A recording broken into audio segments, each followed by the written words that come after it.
আসসালামু আলাইকুম রহমতুল্লাহ। সমাজে কিছু মানুষ আছে আপনাকে ভালোবাসবে না, কিছু মানুষ আছে আপনাকে ভালোবাসবে।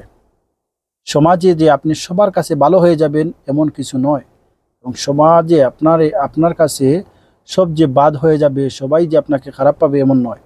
কিছু মানুষ আপনার পক্ষে থাকবে, কিছু মানুষ আপনার বিপক্ষে থাকবে। সমাজে কিছু মানুষ আপনাকে ভালোবাসবে, সমাজে কিছু মানুষ আপনাকে ভালোবাসবে না। এটাই স্বাভাবিক। আমাদের সমাজে আমরা চলতে হলে, ফিরতে হলে আত্মীয় স্বজন, পাড়া প্রতিবেশী সহ সবাই আপনাকে ভালোবাসবে, কিন্তু কিছু লোক আছে আপনাকে ভালোবাসবে না। এটা শুধু আপনার ক্ষেত্রে নয়, আমার ক্ষেত্রে নয়, এটা দুনিয়ার প্রতিটি মানুষের ক্ষেত্রে এটাই হয়। এই জন্য আপনি এটা চিন্তা করবেন না যে আমাকে মানুষ কেন ভালোবাসে না, কেন ভালোবাসবে না। এটা আপনি চিন্তা ফিকির না করে আপনি আপনার মতো এগিয়ে যাবেন, আপনি আপনার মতো কাজ করবেন, আপনি আপনার মতো চিন্তা ফিকির করে আপনি আপনার মতো চলবেন। এটা আপনি স্বাভাবিক মনে করবেন যে আমাকে কিছু মানুষ ভালোবাসবে না, কিছু মানুষ আমাকে রেসপন্স করবে না, কিছু মানুষ আমাকে ভালোবাসবে, কিছু মানুষ আমাকে ভালোবাসবে না। এটা স্বাভাবিক মানতে নেবেন। দিন শেষে আপনি যখন কাজকর্ম করবেন, আপনি আপনার মতো চলবেন, দেখবেন আপনি অনেক ভালো থাকবেন।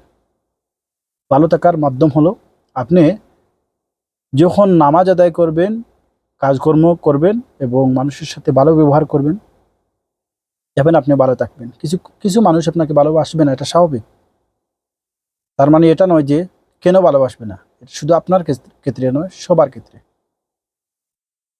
সব সময় এটা চিন্তা বিক্রি করতে হবে, সব সময় এটা ধারণা রাখতে হবে যে আমি সবার চোখে ভালো হতে চাই, ভালো হয়ে যাব। আপনি যতই ভালোবাসুন, একজন মানুষকে আপনি যতই ভালোবাসুন, যতই মানুষের মায়া মহব্বতে থাকতে চান, কিন্তু কিছু মানুষ আপনাকে যে ভালোবাসবে না, এটা স্বভাব। কেন এটা শুধু আপনার ক্ষেত্রে নয়, সবার ক্ষেত্রে হয়।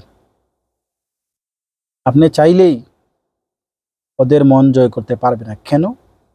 কারণ ওই যে বলেছিলাম যে কিছু মানুষ আছে যে ভালোবাসবে না, ওর মধ্যে থেকে এই মানুষগুলোই হচ্ছে ওই মানুষ যে আপনাকে ভালোবাসবে না। তাই আমরা সব সময় সমাজে চলতে ফিরতে, পাড়া প্রতিবেশী, আত্মীয় স্বজন, বন্ধু বান্ধবের সাথে চলতে ফিরতে সব সময় আমরা মানিয়ে নিব এবং প্রতিটি মানুষকে আমরা বোঝার চেষ্টা করব। কিছু মানুষ আছে কথা বলার সময় যদিও রাগে কথা বলে, কিন্তু তার মন অনেক ভালো। যদিও রাগে কথা বলে, কিন্তু তার ব্যবহার আচার আচরণ অনেক ভালো। কিন্তু আমরা কিছু মানুষকে ধারণা করে নেই যে এই মানুষটা খারাপ, এই মানুষটা এইরকম, এই মানুষটা এইরকম, এই মানুষটার কথাবার্তা, আচার আচরণ, ব্যবহার ভালো নয়। এগুলো আমরা ধারণা করে নেই। বাস্তবতা হচ্ছে এই মানুষগুলো অনেক ভালো। যারা বেশি রাগ করে বা রাগে কথা বলে, কিন্তু তার মন মানসিকতা বা তার মাইন্ড এরকম, সে এইরকমের মানুষই, যে সে এইরকম কথা বলবে, সেই রকমের মানুষই। সবসময় চেষ্টা করবো ইনশাল্লাহ আমরা যেন মানুষের সাথে ভালো ব্যবহার করার চেষ্টা করি। আর কিছু মানুষকে আমরা এমনি অযথাভাবে মন্তব্য না করে তার বিষয়গুলো আগে স্বাভাবিক মাইন্ডে নেওয়ার চেষ্টা করি। যেমন ওই যে একটু আগে বলেছিলাম যে কিছু মানুষ আসছে যে কথা বলার স্টাইলে, ভাবভঙ্গিতে বোঝা যায় সে আপনার সাথে খুব রাগে চোখে কথা বলতেছে, কিন্তু ওই মানুষগুলা রাগে এবং চুপ করে, রাগ করে কথা বলতেছে না। তাদের অভ্যাসই হচ্ছে এই রকম, আর সে এই ধরনের মানুষ, মন মানসিকতার মানুষই হচ্ছে সে। এই জন্য তাদের সাথে রাগ করা চলবে না। কিছু মানুষকে আপনি মানিয়ে নিতে হবে, মানিয়ে নিয়ে চলতে হবে। তাই সমাজে চলতে হলে, ফিরতে হলে আপনার আত্মীয় স্বজন, বন্ধুবান্ধব সবার সাথে যদি মিলেমিশে থাকতে হয়, তাহলে হচ্ছে তাদেরকে মানিয়ে নিতে হবে।